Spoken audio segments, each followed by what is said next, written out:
principaux ingrédients, donc la farine, le sucre et le beurre.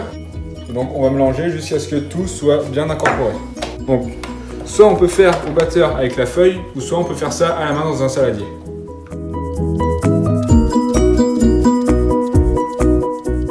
Le craquelin assez finement. Là on peut voir que c'est assez fin. Donc on est à 2-3 mm d'épaisseur. Du coup on va passer ça au congèle et on va ensuite faire la pâte à choux.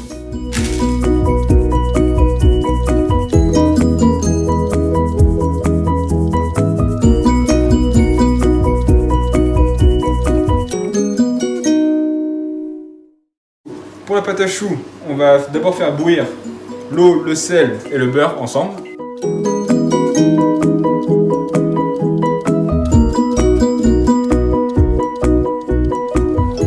Donc là ce qu'on fait en fait, une fois que ça bout bien, on retire du feu. On met la farine d'un coup. On essaie de mélanger un peu hors du feu. Et quand on va remettre sur le feu, il faut s'assurer que la puissance du feu soit réduite pour éviter de cramer la pâte à choux.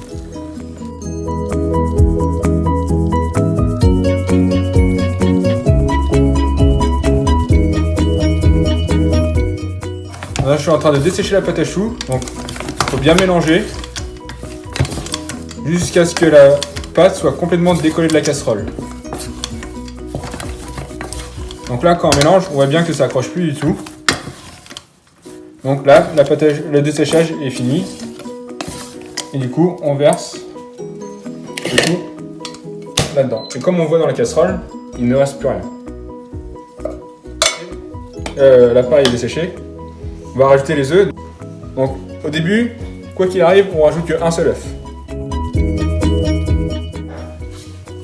Parce que si on met trop d'œufs, la pâte va être trop... Elle va être trop liquide. Et du coup, après, pour le pochage, ça va faire un dosage tout écrasé. Et ça va pas être beau à la cuisson. Du coup, si vous faites cette partie-là au batteur, il faut la laisser tourner un peu avant pour qu'elle dessèche bien. Et la pâte n'est pas assez souple.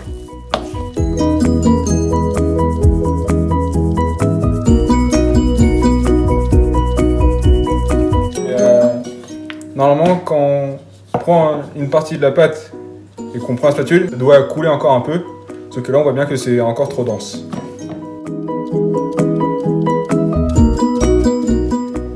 On prend la spatule et qu'on laisse couler, ça doit faire une pointe au bout de la spatule. Donc comme ici, comme on peut le voir, fait une belle pointe. Donc là la pâte à choux elle est bien. On va garnir la poche et on va ensuite les dresser sur plaque. Alors si on n'a pas de poche, on peut très bien faire ça dans un sac à congélation. C'est ça.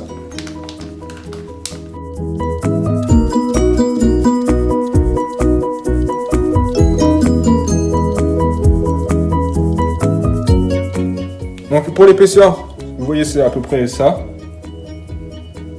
Et du coup pour tenir une poche à douille, moi je suis gaucher, du coup je prends ma main gauche pour appuyer, et du coup ma main droite pour diriger la poche.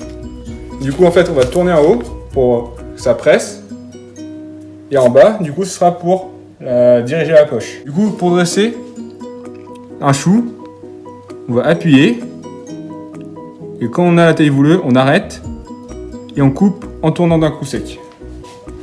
Okay. On appuie, on arrête et on tourne d'un coup sec. Le craquelin soit à peu près à la taille du chou. Donc là, comme on a fait des petits choux, on a pris un petit verre qui fait à peu près la taille du chou. Et du coup, on va détailler dans le craquelin.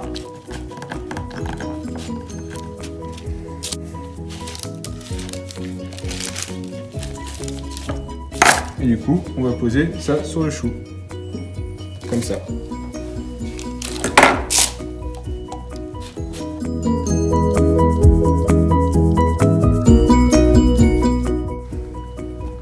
Donc, le craquelin n'est pas obligatoire, mais ça permet d'avoir un aspect plus fini sur le chou.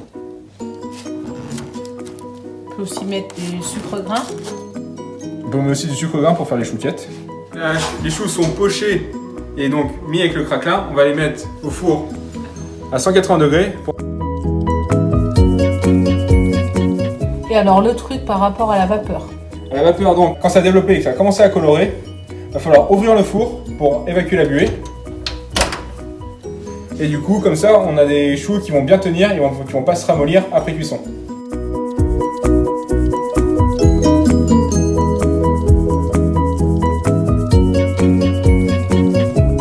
On voit que ça a bien gonflé et que ça commence tout juste à colorer sur les bords.